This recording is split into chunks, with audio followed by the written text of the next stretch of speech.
Isang malaking kahihiyan para sa isang kapitan heneral ang hindi makatama ng isang hayop sa pangangaso. Ano na nga lang naman ang sasabihin ng mga Indyong mahuhusay mangaso? Nagpunta ang kapitan heneral kasama ang 2 Guardia Sibil papuntang Los Baños.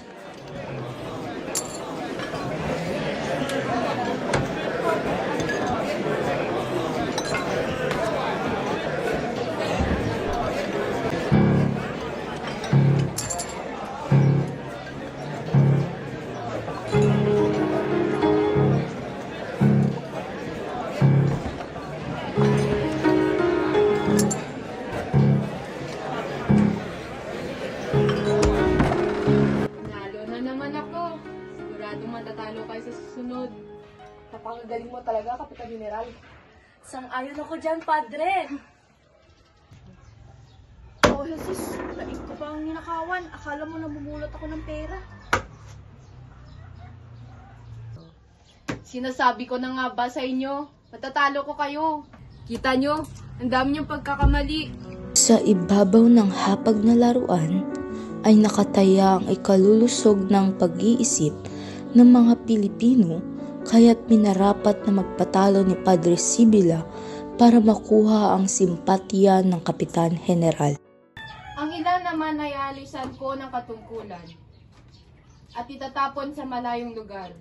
Ngayon, ililipat ko na ang mga kawani sa mga dapat nilang kinalalagyan. Kung gayon, pupuntahin niyo dito si Simon. Masusunod po, Kapitan General.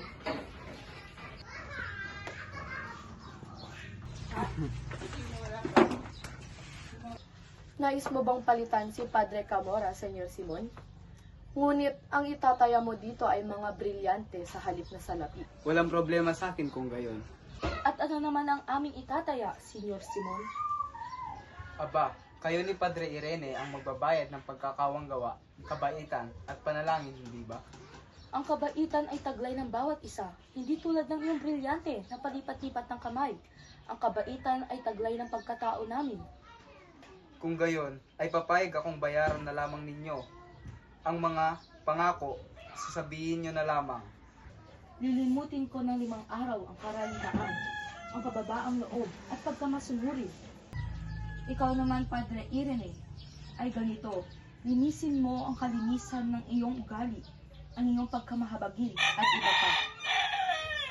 Nakakapagtakang tao itong si Simon. Kung ano-ano ang iniisip. Ang ibabayad naman ng Kapitan General sa akin kung sakaling matalo, ay ang pagkakaroon ng kapangyarihang ipabilanggo ang isang tao ng 5 araw o buwan, o pagtatapon sa isang taong walang nakatalang pangalan sa isang utos ng Guardia Sibil na makabaril ng bilanggo habang inihahatid sa bilangguan. Ngunit, Ginoong Simon, anong mapapalangin mo sa panalo ng kabaitan, pagtatapon at pagpatay? At hanggang ngayon ba ay galit kayo sa mga tulisan? Gayon, maaaring hilingan kayo ng mas malaking tubos. Huwag naman sana kayong mawalan ng utang na loob. Ipinagtatapat ko na binihag ako ng mga tulisan, ngunit matapos akong magising ay pinabayaan nila ako na maglakad nung walang hinihinging tubos, maliban sa 2 kong revolver at 2 kurbo.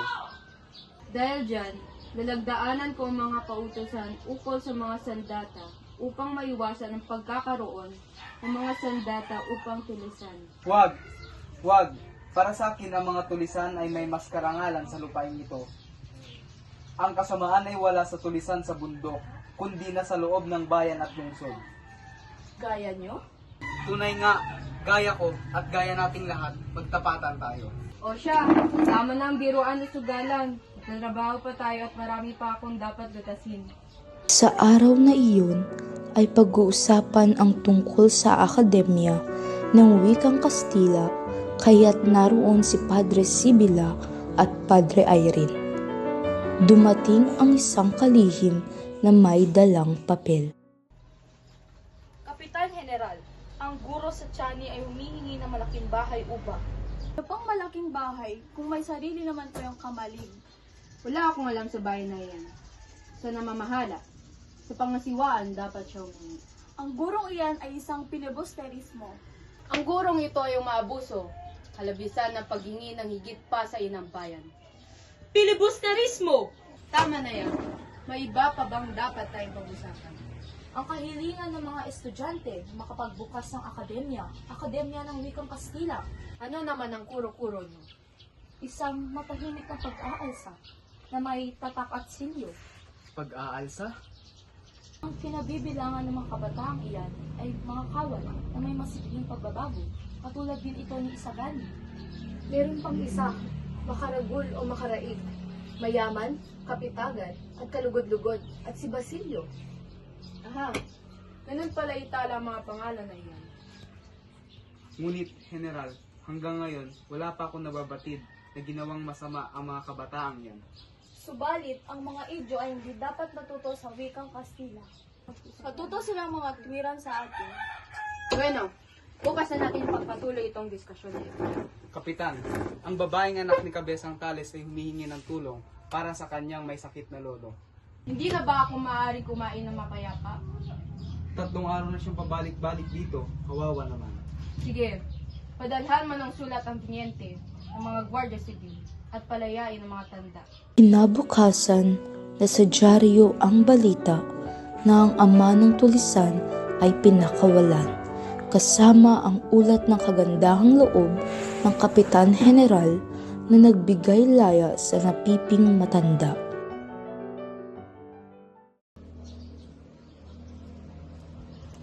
Ano, Placido Peninente, kamusta na?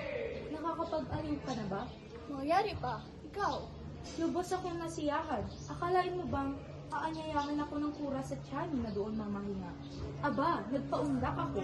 Kilala mo siya marahil, si Padre Camora. Mukha siyang mapagbigay at natapat. Hinaharana namin lahat ang mga magagandang dalaga roon. Ano nangyari sa klase kahapon?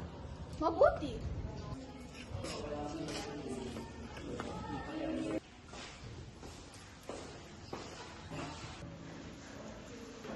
Ang ganda-ganda naman niya.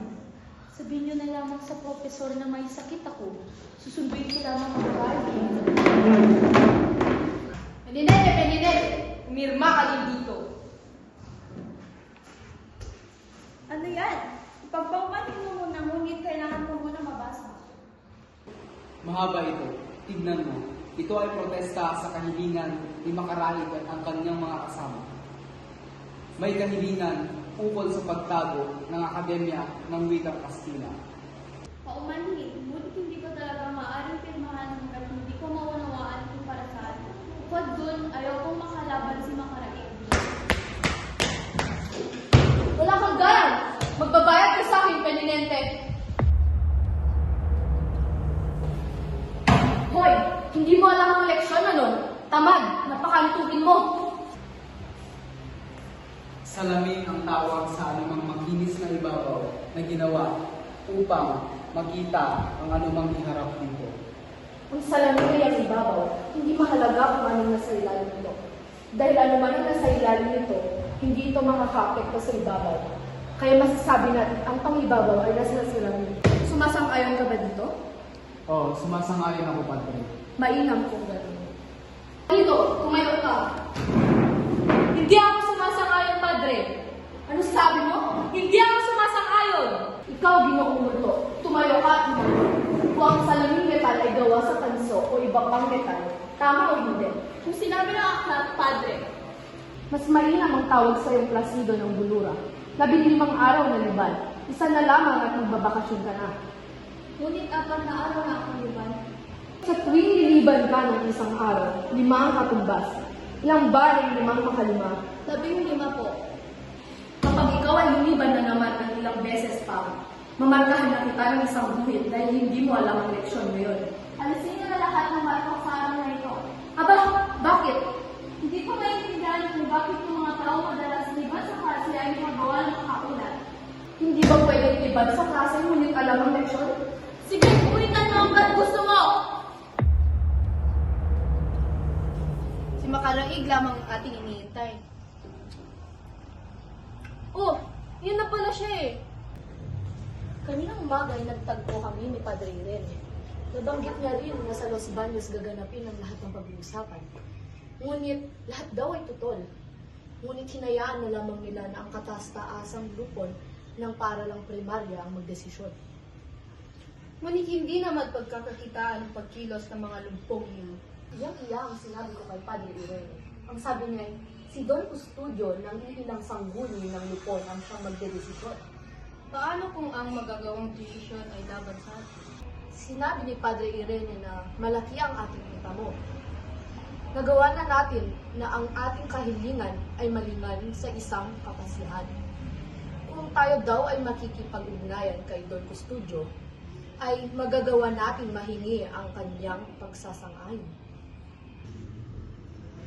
Ngunit sa paanong paraan tayo makikipagkilala sa kanya? Dalawang paraan lamang sinabi sa akin ni Padre Irene. Ang inchik na si Kuroga? Ang mananayaw na si Pepay?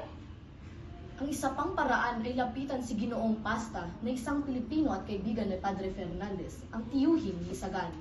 Wala na bang ibang paraan bukod sa paghahandog ng kanilang mga kalabuyo? Huwag ka na maarte pa, isipin mo na lamang ang mabubuting maidudulot upang paboran nila tayo. Kilala ko ang babae, si Matea. Hindi naman siguro masama kung ating susubukan ng mga paraan. Hindi mahalay, titignan ko, kakausapin ko si Ginoong Pasta, ngunit kung hindi ako palaring magtatagumpay, tsaka natin gawin ang ibang paraan. Marahil ay tama si Isagani. Hintayin na lang natin ang resulta ng pag-uusap ni Isagani at Ginoong Pasta. Ito ay lupain ng mga pangkala. Pagpatuloy. Sagani, kamusta na ang iyong ama? Maayos naman po ang kanyang kalagayan. Mabuti naman kung gano'n. Anong sadya mo? Kami po ay makikiusap sana sa inyo. Naparito ho ako upang makiusap sana sa inyo, namamagitan sa aming bayan. Kung sakaling sumangguni si Don Custodio sa inyo, kayo po ay lubos naming pinagkakatiwalaan. Ayokong makialam sa mga ganyang usapan. Totoong nangungusa ako sa pag-ibig sa ating lupang sinilangan. Ngunit, mahirap sumulong. Hindi po namin ninanais na malagay kayo sa kagupitan at anuman.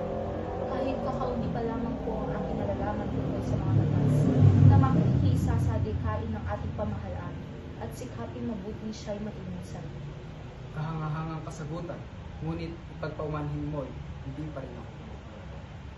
Lagi po sinasabi sa akin ng aking ama na aalalahanin ko ang iba bago ang aking sarili. Ngunit, hindi mo alam ang lahat ng iyong mga sinasabi. Kapag nagkaroon ako na ibang katulad sa inyo at lumingon sa nakaraan at nakita ang mga nagaway para sa sarili lamang at hindi sa bayan, mahihiya ako. Kaawa-awang binata, kung lahat sana ay kumikilos at nag-iisip kagaya niya. Mawalang galang na po, mauuna na ako.